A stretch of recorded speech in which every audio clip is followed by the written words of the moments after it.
Let's Talk Native is produced at the LTN Studios on the Cattaraugus territory of the Seneca Nation. We break all the rules for Native media by peeling back the layers of assimilation and indoctrination. No prayers, no buffalo speeches, and no spirituality shows.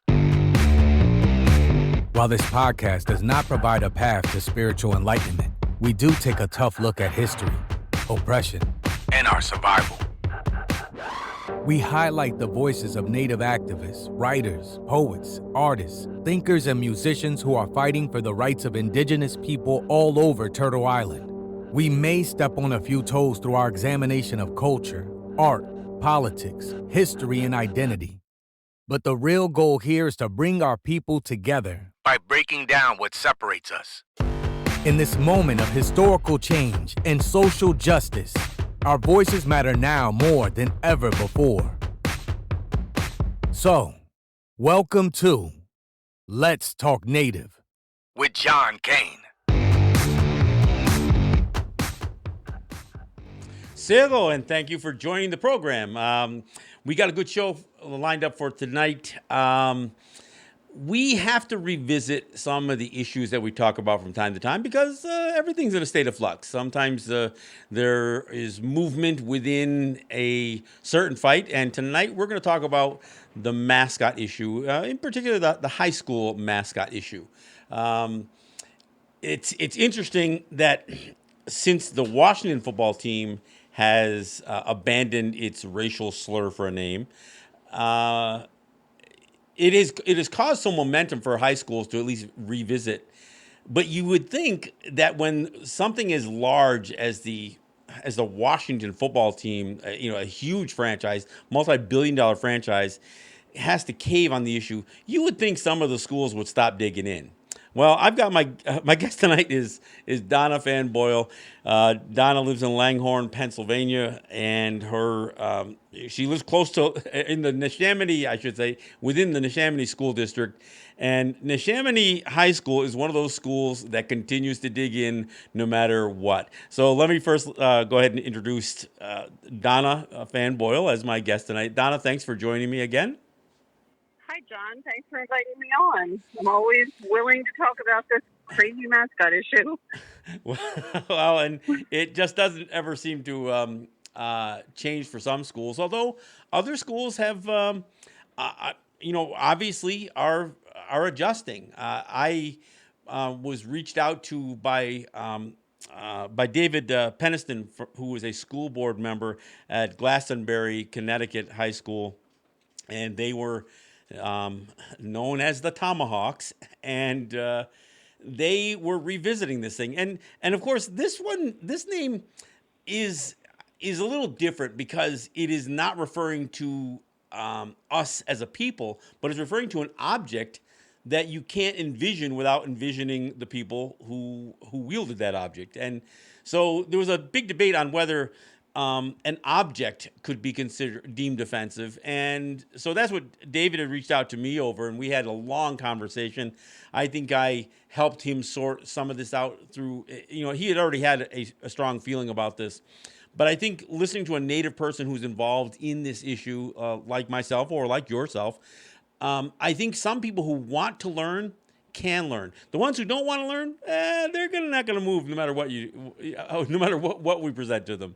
But so it was interesting, and just last night, the Glastonbury Tomahawks retired that name, and they voted 7-1. Only one board member wanted to keep it, and so it's just another in a long line of high schools that even recently have begun to address it and actually address the issue in quite short order. Sometimes, as you know, more than most, some schools will drag this battle on for years. And I guess you should probably give us an update on what is the latest or where things stand with Neshaminy High School, especially in light of the Human Relations Board and all that other stuff.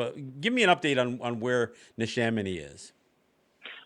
Well, with Neshaminy, it's the school board president who is he's like the arch nemesis on this because he's got his heels dug in so deep, and he, of course, listens to only that one group that we are just, that goes around and tells these schools that they're our guardians and that we all love being mascots. And so the school board president will only listen to them, and he ignores, the decades of work done by NCAI and, all the other organizations, and, all the tribal, stances against the mascots and all the other Native voices. He just totally ignores that and will not even allow that, that opposition to him to be spoken about, or he won't allow any other education, to help people understand why these mascots are wrong. And this group almost suggests that our whole reason for being are for mascots, and that mascots are the only reason that we remain relevant. They've actually said this. They've actually said that without being used for mascots, we would somehow disappear from not just the lexicon, but from history. It would be our demise as a race, as a species, if we are not allowed to be utilized and mocked as mascots. That's literally what this organization that this school board president is listening to. Right. And that organization, well, I know that they're really up in arms right now because of Washington changing their name, Washington football team changing their name. And I've noticed that their website, their webpage is changing, and they're trying to find ways to fight the Washington name change. And they are really showing their presence in other school districts. And there's, so my coalition, it's the Coalition of Natives and Allies that I co-founded with three other women, and two of us are Native and two non-Native, so it's the Coalition of Natives and Allies. Instead of saying that we are the guardians of all Natives, we work together. And so we have been called on to go to different schools and speak. We've been called on to write statements, because we want to support anybody in a community that has this mascotry that wants to see it change. And so that group, Naga, has gone to every place in Pennsylvania, apparently, that is, on target for, having their mascot dealt with, and has already warned them who I am. And so today I was, there was Sarah, which is the only other Redskins, which Neshaminy is. And so we have some people that we're working with that want to see that mascot change too. And so one of the young women who spoke at their school board meeting last night, she did an interview, or they did a news report on her speaking. And of course, all the nasty comments came on. And there was people there that said, oh, so I, commented, I wanted to support her. And there were people that said, oh, we were just waiting for you. We've already been told about you. So that's what Naga's doing. They're just going around and trying to, discredit people. And they, as far as went and told people that Neshaminy won their case, but that's not true at all. They were ruled against twice, and they appealed the ruling twice. And then when things got really bad, I was having some concerns, and so the state ended up taking over the case, and so it's the state of Pennsylvania against Neshaminy. And there was, the hearing, and there was the ruling, which, was a very absurd ruling, saying that they could keep the Redskin word, but they had to do away with all the imagery, so it's not really a win for Neshaminy. Well, even the idea of keeping the word, they still have to somehow prove that by using the Yes. word, they are not, promoting, any kind of racism. And so Exactly. the standard that they're being asked to meet is really kind of an impossible standard. So, Yes. so the ruling was not favorable to them. In fact, they're trying to appeal this ruling as well, right? Yes, Yeah. yes, that's right. But these people are telling other school districts that Neshaminy won their case, and so I had to say to these people, usually people who win their case don't appeal. Like if the case is, if the ruling is in your favor, you don't appeal. Yeah. So if they're appealing, then apparently they didn't win the case, or it wasn't to their liking. I mean, this may be the only school that actually is forced to adopt Redskin potatoes as their mascot to conform Exactly. to the state's to the state's mandate here. It's Right, because what other image are they going to have? And that was the thing that I had said. So what is their image going to be? A potato? And of course, that one person said something to me about, well, was that a insult to Irish people? And I was like, what are you even talking about? Like, are Redskin potatoes Irish? no. Well, they could go with a Redskin onion, I guess, but that might make them cry. Cry. Well, they're already doing a lot of crying anyway. So. Well, and the other thing is that the ruling actually forces them to commit a certain amount of resources to dealing with the explanation and teaching about the issue. Wasn't that something in the ruling as well? Yeah, that they had to, as long as they wanted to keep the word, that they had to educate the community about stereotypes and racism and discrimination, and and let them know that the reason why that they are not using the native image is because it's a stereotype. So they had to, for as long as they want to keep that word, they would have to educate.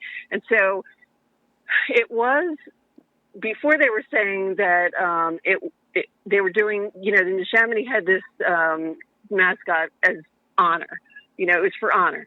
Well, and that they wanted to educate. They wanted to put education into their curriculum, more education.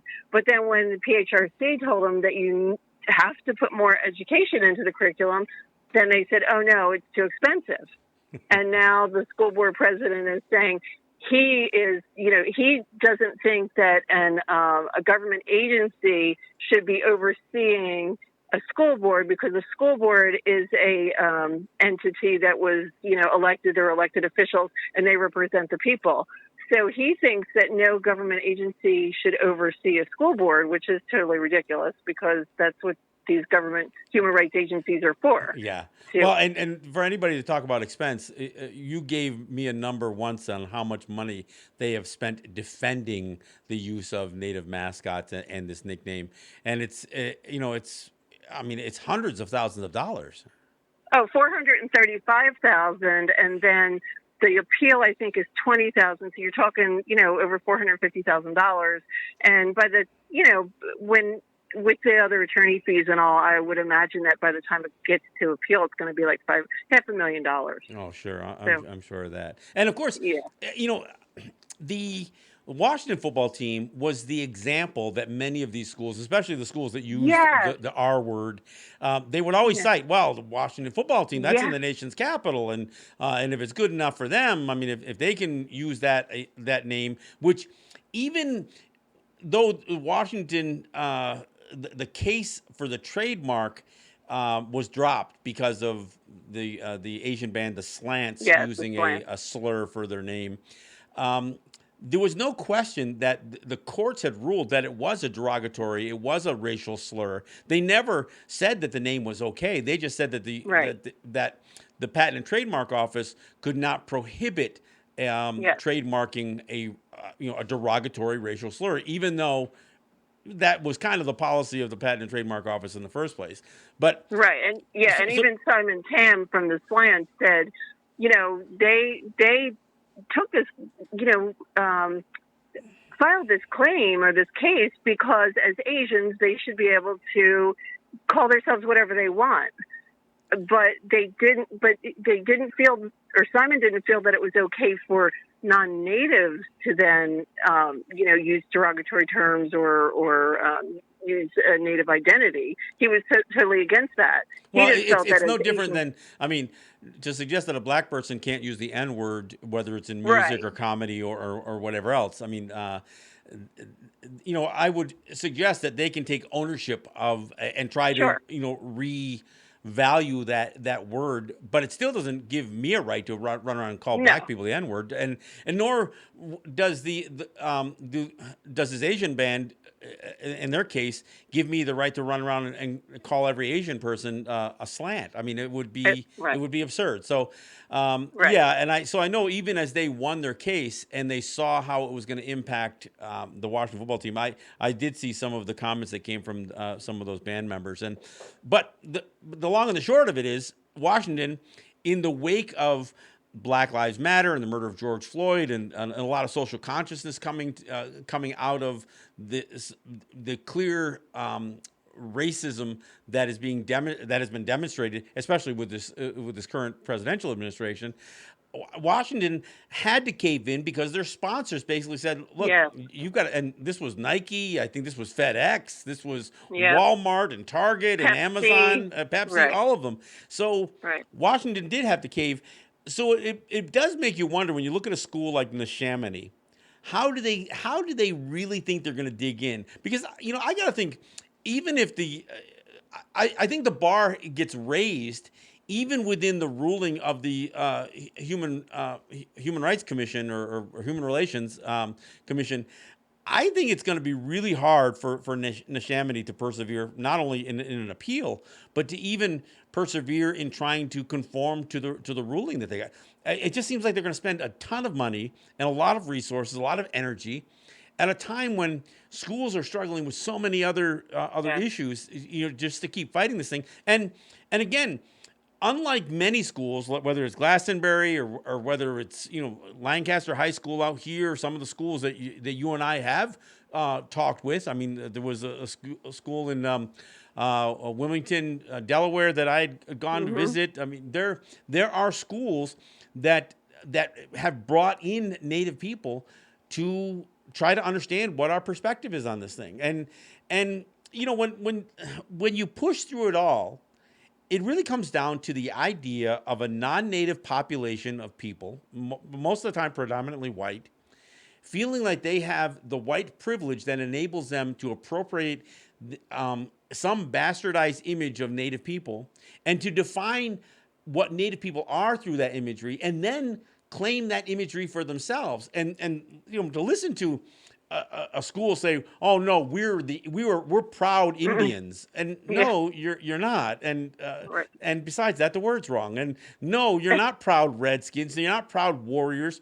You're white folks Right. who are trying to appropriate a Native image and maybe a reference or a word, and lock us, dehumanize us to the point that you're going to mock your idea of what a Native person is. So what you do is you promote that stereotype. You're teaching your children that this is what an Indian is, what a Redskin is, what a warrior is. And you're eliminating, I mean, to listen to that organization refer to being a mascot is it makes us relevant. No, dehumanizing us makes us irrelevant. And Irrelevant. it's a form of genocide. I mean, I know that Right. people think that it's sensationalizing something like this to call it genocide, but anything that you do that creates a condition that makes or creates a condition where our existence is challenged. And so whether Right. that existence is challenged not only in history, but in recognition, in how people see us and how what people think we are, that's still Right. a form of genocide. Right. And you know what, John, today I was listening because somebody posted the video that you did with, you had my voice in there, and somebody posted that, and I was listening to it again, and I just thought how relevant it is that Frank L. Baum wrote what he, said what he said about, being a pack of whining curs that lick the hand that smite them, and that it would be better for all natives to be gone instead of, looking like that, instead of the proud, Redskin or warriors that we once were. and for him to say that we should all be gone, and it was around that time, right after that time, that all these mascots, started. Yeah. And because people are saying that, they have this 90-year tradition. And so, and he said those words like, 100 years ago. Yeah. And it just makes so much sense. It just hit me like he wanted us all gone. And then when Native voices were silenced and Native people couldn't, be Native people, you couldn't practice your spiritual, your cultural ways. And then white people took on the Native image and the Native, they wanted to be the warriors. And that was all they could see, though. It was weird. It's weird because they didn't see all the horrendous things that happened. They didn't see the genocide. They ignored all that. And all they see us as is these fierce, bloodthirsty warriors. And that's what they wanted their football teams to be. And it's just so bizarre to think. Frank Gelbaum called it. Or L. Frank Baum, I'm sorry. He called it. What he said is, if we eliminate them, if we exterminate them, then we can speak in later ages about the grand kings of the forest and the plain. And so, that's literally his quote. He said, "Let's get rid of them now because not right now they're an embarrassment. Their manhood has been effaced. They are, but like you said, a pack of whining cur that licks the hand that smites them. It's better that they die. It's better that we be exterminated, annihilated is the word he used, right? Rather than to live the lives that they had reduced us to." And then he said, if we eliminate them, then we can talk, in later ages about how great they were. And he stopped short of saying, and we can pretend that they are us. But that's literally what he was saying. So when these mascots are used, they create this false image of this, fierce fighting warrior, as if that's what we only were.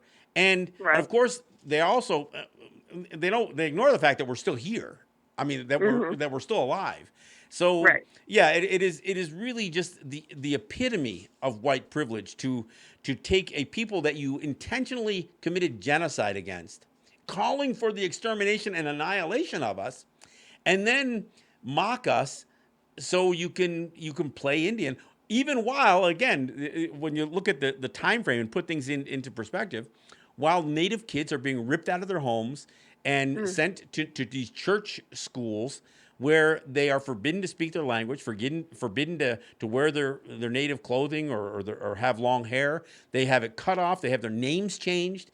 They have their mouths washed out for even speaking their language. And they are literally being trained under a policy of kill the Indian to save the man. And that's all happening at the same time. White kids are being encouraged to put their mom's lipstick on their face for war paint, to beat their oatmeal drums, and to play Indian and play football as these fierce warriors that the United States did everything they could to destroy.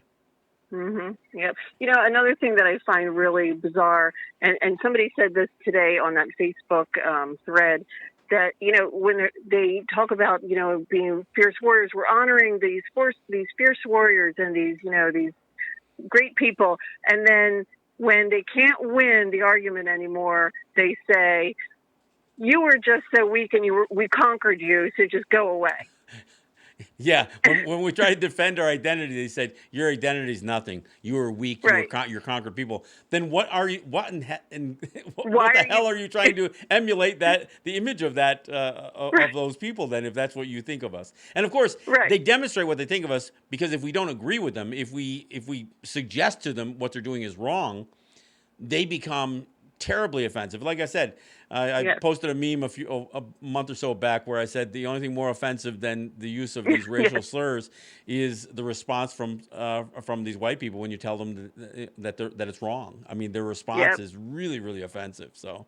Yeah, well, and I took that and I posted it. Well, I once again got allowed on the Neshaminy Facebook page.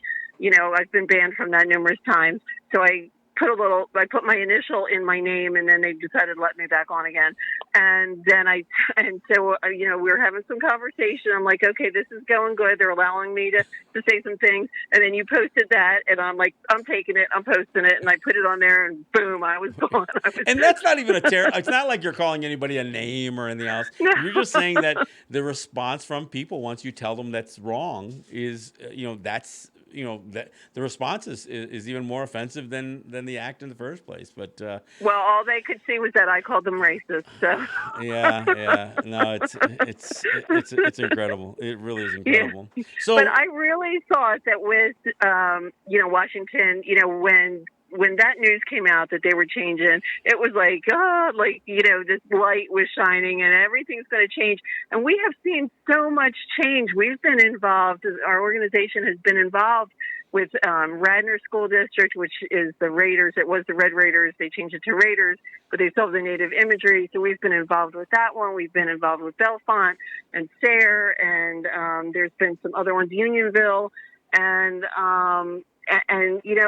all the, there are schools that have actually changed, quickly, things changed after what happened with George Floyd, and, people had to pay attention now. But it just seems like Pennsylvania, I think people think that Pennsylvania is progressive, but Pennsylvania is very racist. Well, it is interesting though, because this issue does cause such polarization that even a place where you think the people might be more progressive or open-minded, they can become very closed-minded as it relates to this. Look, there's still two schools in New York State that have the R word, Kennesaw Greenwood down in close to the Pennsylvania border, and one out near Utica, New York, Oriskany school. So and they are very, very difficult to have conversations with. And of course, beyond the word redskin, there are still warriors, Indians, savages. Like I said, Glastonbury. I didn't realize that anybody was using tomahawks. I mean, it's like some of these are silly names in the first place. And look, there are any number of names that people can use that are that would not be as inappropriate as trying to marginalize a people or mock a people. And when you try to use any imagery that is associated with Native people and locks us, I mean, honestly, even the conversation about things like tomahawks. I had one woman I was going back and forth with. She says, "Well, no, I think tomahawks are a symbol of peace." I said, they were used for breaking people's heads in. They weren't axes and they weren't hammers. They were war clubs. They were for smashing skulls. And it's not like that's all we ever did. But when you put an image of a tomahawk, that's the image that comes up. And then she said, "Yeah, but some of them are fashioned into pipes, so I thought they were like peace pipes." I said, "You're talking about your head shop that has pipes that are fashioned into weapons. I mean, that's not us. You're really reaching." I said, "Now you're being completely dishonest." I mean, she tried to suggest that tomahawks were symbols of trade and peace, not symbols of war. Oh, you're just lying. Yeah. Well, even with Radnor Raiders, I mean, it was the Red Raiders, and they did away with their physical mascot years ago, and they did away with the red part and just kept it Raiders, but they still have the native imagery. So we're trying to get them to do away with the native imagery, but also just to call yourself Raiders, I mean, come on, that is violent. If you look up the word Raider, it's like pillaging and murdering and raping, and that's just not a good image for a school. So teach your children well. Hey, Donna, we're at the bottom of the hour, so we'll take a little bit of a break here, and I'll come back and give me a chance to wet my whistle, and we'll go out with a little bit of tune, and then we'll be right back. I want to talk about my school when we come back. This is John Kane with Donna Fann-Boyle, and this is Let's Talk Native. All right, thanks for coming back. This is John Kane, and this is Let's Talk Native. I've got my guest, Donna Fann-Boyle, joining me today.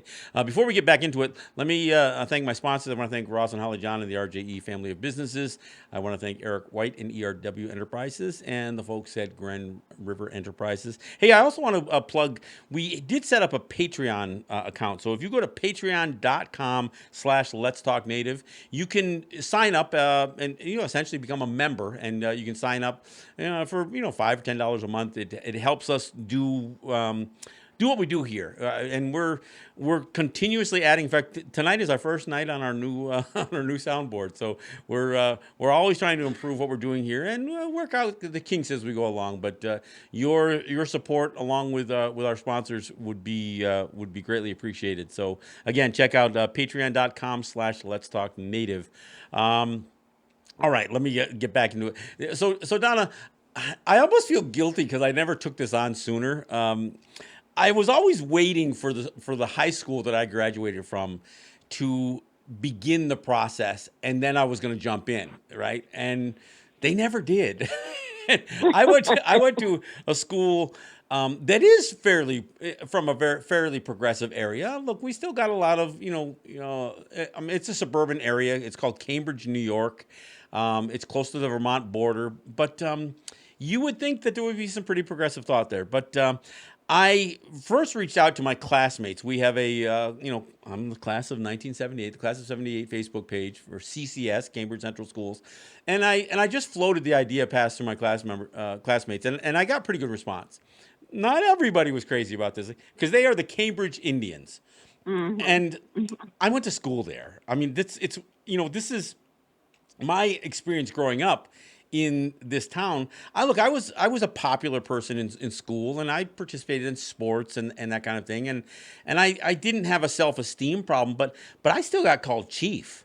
I still got called Wapu. I mean, occasionally I got called the Pocahontas, and I got called the N-word with red stuck in front of it. So these things have happened, and look, for the most part, nobody was beating me up with it. It was almost said like, it's kind of like when buddies call each other insults to each other. So I guess you could call it a crude term of endearment. So it didn't crush me, but you know what? I'm 60 years old and I still remember the name. So it obviously left an impression with me. And, in this day and age, it's probably time. Now, I got to say, I love the school that I went to. I like the teachers. I enjoyed my classmates. I like the village that I lived, that I was a part of. Like I was involved in theater in the community. I mean, I did a lot of things there, and I had a great high school experience. But there was still that awkwardness of being called the Cambridge Indians, especially since I was like the only native. My family was the only native family there. There was another native family that was there that moved away, and they moved back, and so my buddies' kids went to school there.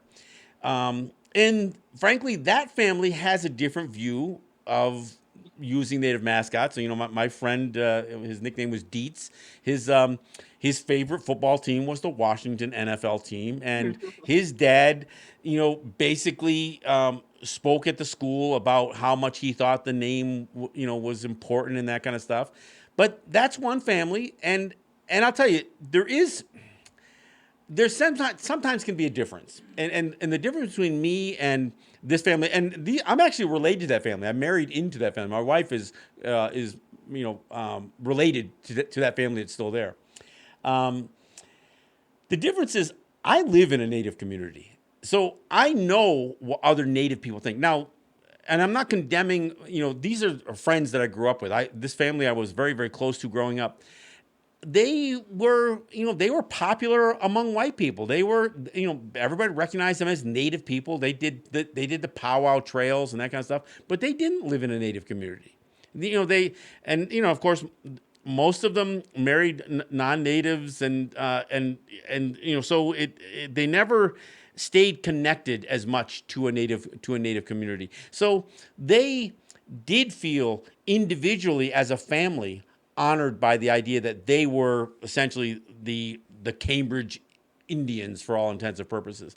But for me, I always found it different because for me, I watched, the uniforms. I watched teams, some very successful sports teams. Cambridge High School has a real first class football team that goes to state championships every year for its section. And every time I see, a headline and it says the Indians did this or the Indians scored or then they do that, that typical thing where they talk about Indians slaughtering another team or massacring another team, and which is, also inappropriate. So I raised the question: isn't it time for Cambridge to retire its nickname and its mascot? And I got some pretty good feedback from some classmates, some pushback from others. And I started a change.org petition, and we'll see where this goes. But look, I would have preferred that somebody else took the initiative in the beginning. But once I raised the issue, a bunch of my classmates stepped up. So it's going to be interesting to see how it plays out. I was not an unpopular figure in that school, but it's a long time ago. Like I said, it's been many, many years. I make it into that town from time to time, but not very often. And I'm looking to see what happens if I ever get an invite to address the issue. And it would be a travesty if I didn't, but we'll see what happens. I can make as much noise from Seneca territory as I can from Cambridge, New York, I guess. Yeah, I'm the same way. I went to Council Rock High School, which was the Council Rock Indians, and so I have a different feeling about it, that I just didn't feel comfortable with it the whole time that I was there, but living in Neshaminy as an adult and my children going to the school, that was the battle that I took on. But I, too, felt the same way, that at some point in time I was going to have to address Council Rock. Now, in the meantime, there were some students at Council Rock who did address the issue. And so then I, supported them and went onto, their Facebook page that was supporting them and spoke up. And, in fact, we had every year there's a Martin Luther King Black Lives Matter event, and it's put on by the Peace Center and a few other organizations that, NAACP and all. And I was asked to speak 2 years in a row, just to do like a land acknowledgement, and just to, say something, and that Native people support, Black Lives Matter and that thing. And so then, so 2 years in a row I did that. And then the third year they had the event. Every year it's at a different school. So the third year they had the event at Council Rock. And I'm like, well, this is my opportunity to address the issue, up on stage. And so I wrote the land acknowledgement, and I wrote something to say about how I felt when I was there, and about, it's time for change. And I read it, and I said that I was not honored by it as, a teenager, and I'm not honored by it now. And that, Native people have been working for decades to change it. And, and it was a decent speech, and the principal there, he's one of the principals I heard wanted to have me drug off stage, but it would not have looked very good because the news was there. So this year when they did the event, I was not, I wondered what happened. I said, did anybody do the land acknowledgement? And they said, no, they didn't. And it was at a different school. It wasn't at Council Rock, but they didn't have anybody do land acknowledgement. What I did was explosive. And so we can't have that. No, it was too much for them to handle. It just, I just went overboard because, at an event that's about racial justice or racial injustice, and it's about, working towards racial equality, we can have a Native person stand up and speak about how using a mascot is not, being treated as an equal to any other minority.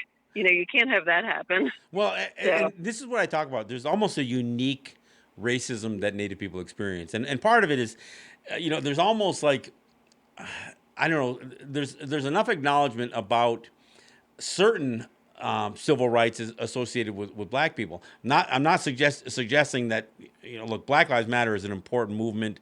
There's still a lot of racism that black people experience, especially systemic racism with police brutality and imprisonment and, pay equality and all that other stuff.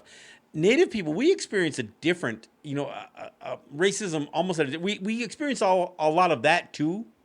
But there's almost a level of acceptance that, like racial slurs. Like I said, everybody agrees that you can't go wear blackface, to an event.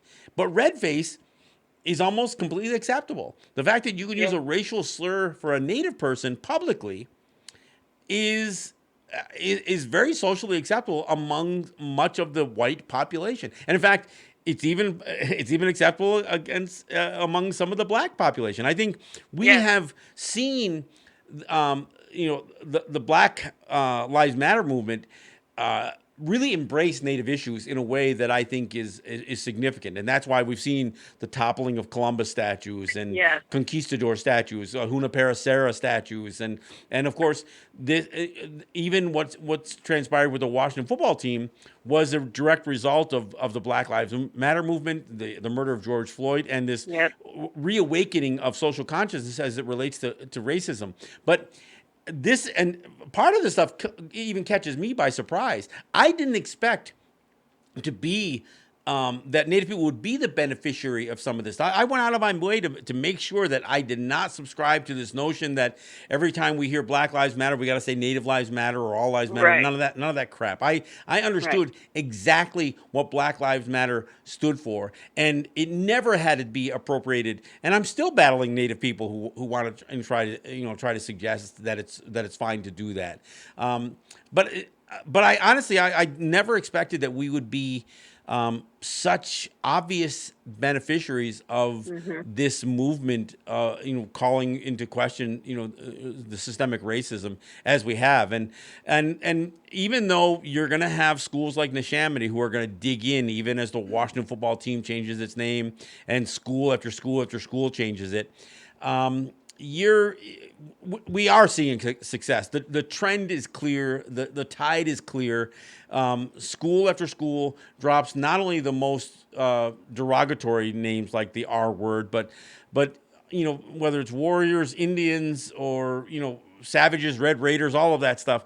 A lot of them are being put under, and school after school is retiring those mascots, retiring those images. It is strange that some schools think that they can retire the word but keep the imagery and not understand that the mascot issue is about mocking Native people, and that's the problem. It's not just the words. That's why even the conversation about something like tomahawk. Once enough Native people explained it to some of the board members, and then they could relay it to other board members. That's why they voted 7-1 to get rid of the name. So I think we're winning this thing in spite of NAGA or the few schools that dig in. It's interesting also, and you and I have talked about this in the past, how this becomes a right versus left issue. I mean, of course it would. I mean, how wearing a mask turns into a right versus left issue. Yeah.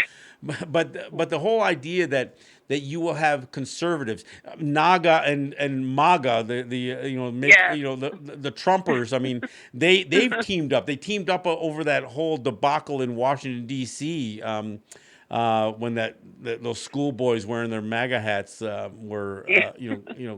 this standoff with a Native person. I mean, it's when I look at how this issue has turned into it aligns with the battles over Trump and all that other stuff. It's kind of crazy in that way, but I guess understanding that American society is really in such a spiral right now over not just race relations, but there's so many divisions.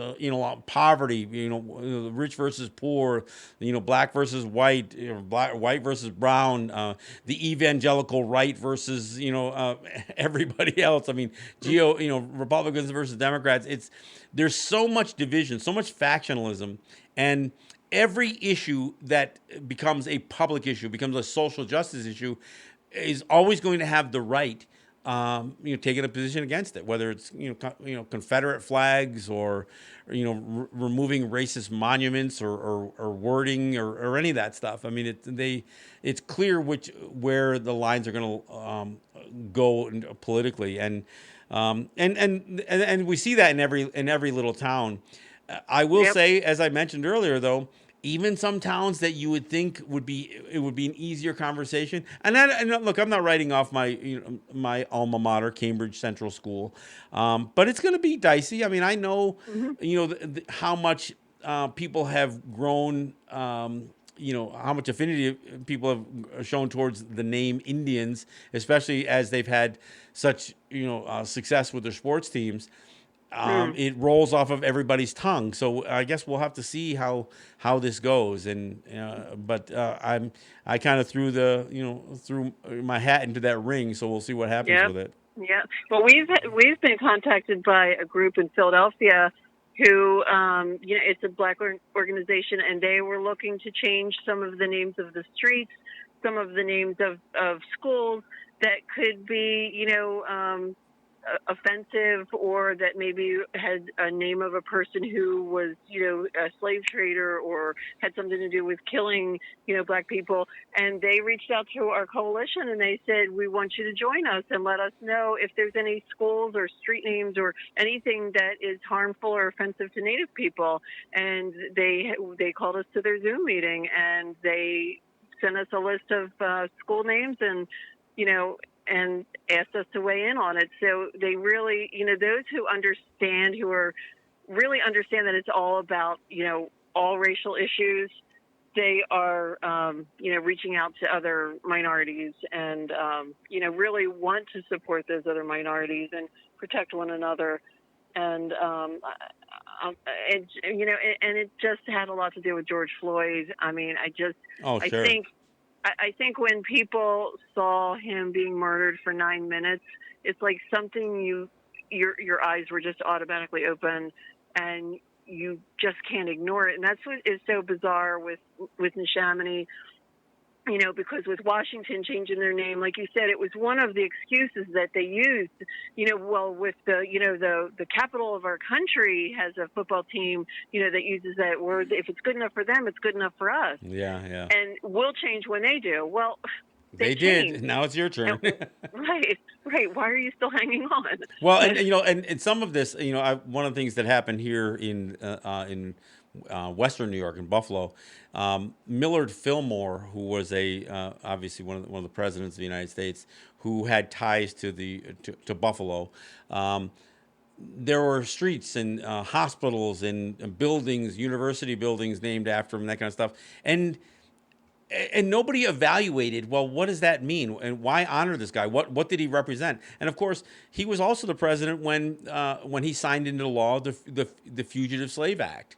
And for that, and that was which was an attempt to end the Underground Railroad, the idea that Southern slaves could escape to the North for freedom. No, they could be pursued into northern states and then returned back into slavery. And this was Millard Fillmore's one of his signature pieces of legislation that he signed.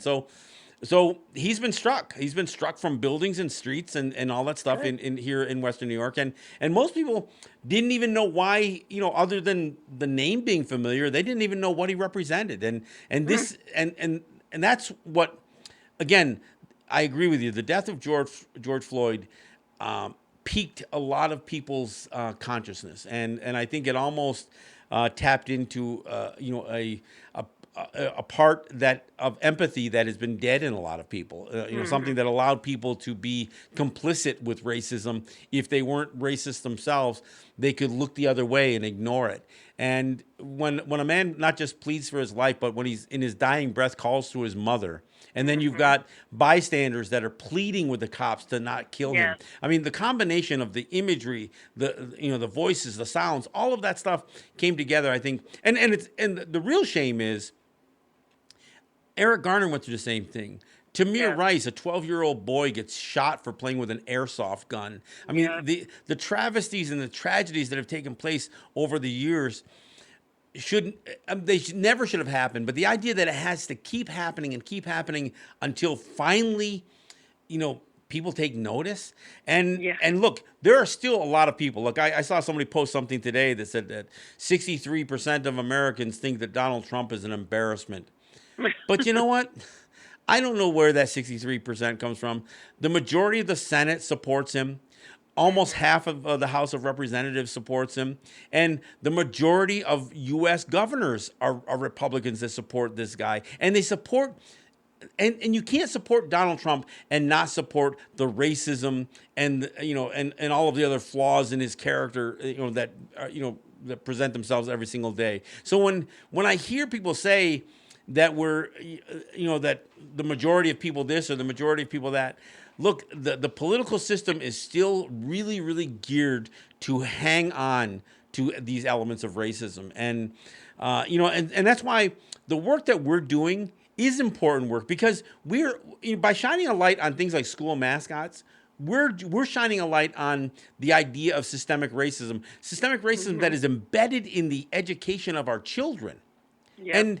And so when I hear people say, well, aren't there bigger issues to fight? For one thing, yes, there are other big issues, and we fight them too. We can walk and chew gum at the same time. We can stand up for Standing Rock, and we can resist pipelines. We can stand with the land back movement and Black Lives Matter. We can stand with all of this stuff and still fight the mascot issue. And and I applaud folks like you and Ann and some of the other folks that have been doing this for a long time.